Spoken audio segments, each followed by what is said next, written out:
My name is Stephen Forrest. I'm at the University of Michigan, and I'm a professor of electrical engineering, physics, and material science and engineering.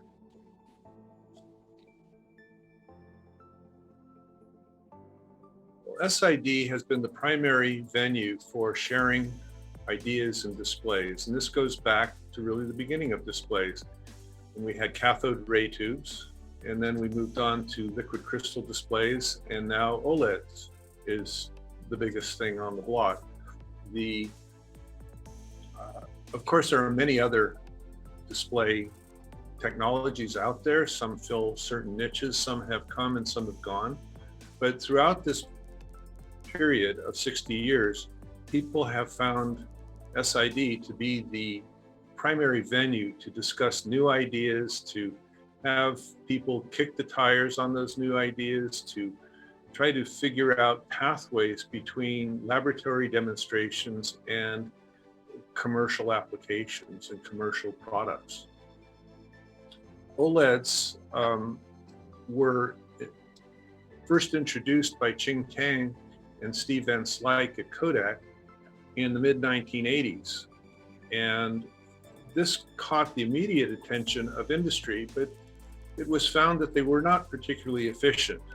They were bright, and in that first instance, they were green, but their theoretical efficiency was only 25%, which meant that their actual efficiency came to 5% or less. In 1999, my collaborator, Professor Mark Thompson at the University of Southern California, and me introduced a new type of OLED called the FOLED, or the phosphorescent OLED. And this particular device was in many respects similar to the Tang device, except that it was 100% internally efficient, which meant that you could have an external efficiency. Well, today they're up to 70 and 80%. When we introduced that technology, it immediately caught the attention again of industry, but this time it looked like it was going to be practical, particularly for the emerging mobile display markets. And of course, SID was central to all of this because when new ideas emerged in electrophosphorescence and when new products started to become available, the discussion around these innovations and products and commercial attempts and commercial successes at introducing these technologies were all discussed by the display community. And the main convening activity and point of contact for that community were the SID conferences, particularly Display Week, which is where the newest and latest and greatest innovations, some already on the market, some very much pre-market, would be exhibited.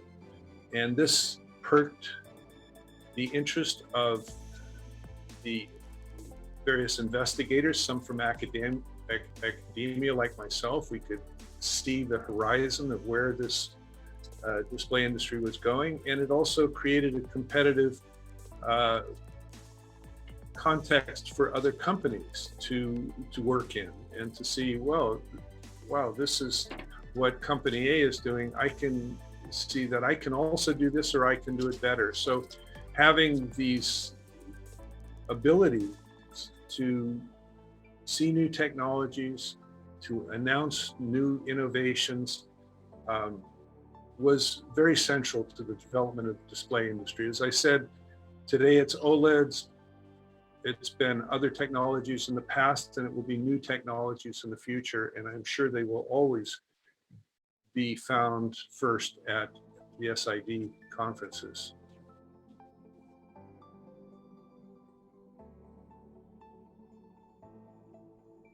Well, the future of OLED displays is really just beginning in many respects.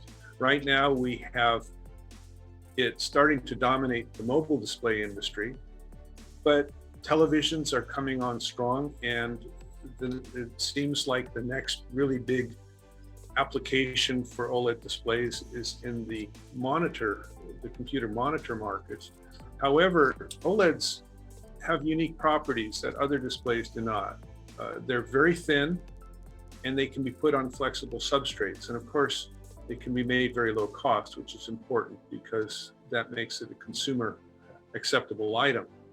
Now, one of the problems that we're all facing is that we have smartphones and we like large displays, but we don't have large pockets or purses.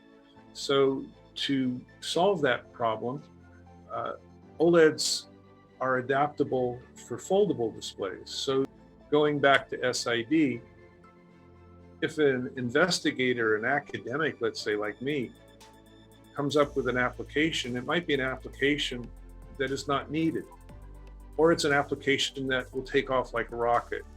In both cases, they need to be tested among the community, and the professionals of the community make it a point year after year to attend SID conferences so that they can see what's on the horizon, and they can then decide whether they want to improve upon those innovations, commercialize those innovations, or just walk away from them. In any case, they will learn from the experience of other researchers in the field. And that's what SID and its ability to convene the community contributes to the development of displays of all sorts.